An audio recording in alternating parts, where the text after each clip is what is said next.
Iran மீது கடும் பொருளாதார தடைகளை விதிக்க அமெரிக்கா திட்டம். ஈரானுக்கு தேவையான ஆயுதங்கள், வான் பாதுகாப்பு கவசங்களை சீனா தொடர்ந்து வழங்கி வருவதாக கூறப்படுகிறது. அடுத்த சில வாரங்களில் ஈரானுக்கு கூடுதலாக ஆயுதங்களை அனுப்ப சீனா திட்டமிட்டிருப்பதாக தகவல்கள் வெளியாகியுள்ளன.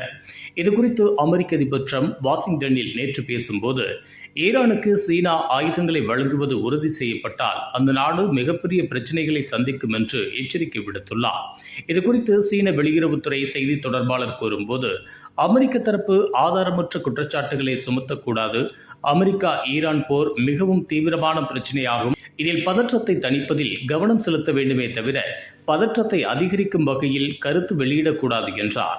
பாகிஸ்தானில் இவர்கள் நடத்திய பேச்சுவார்த்தையில் அணு ஆயுத திட்டத்தை கைவிட மாட்டோம் என்று ஈரான் கூறியுள்ளது. மோசமானவர்களின் கையில் அணு ஆயுதம் இருப்பதை ஏற்க முடியாது.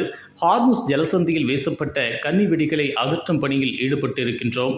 எங்கள் கப்பல்கள் மீது தாக்குதல் நடத்தினால் ஈரானை நகரமாக மாற்றுவோம். ஹார்முஸ் ஜலசந்தியை மூடும் நடவடிக்கை விரைவில் தொடங்கப்படும். போருக்கு தயாராக உள்ளோம். ஈரானின் பெரும் பகுதியை அழித்துவிட்டோம். தேவைப்பட்டால் மீதமுள்ள பகுதிகளையும் அழிப்போம் என்று அவர் கூறியுள்ளார்.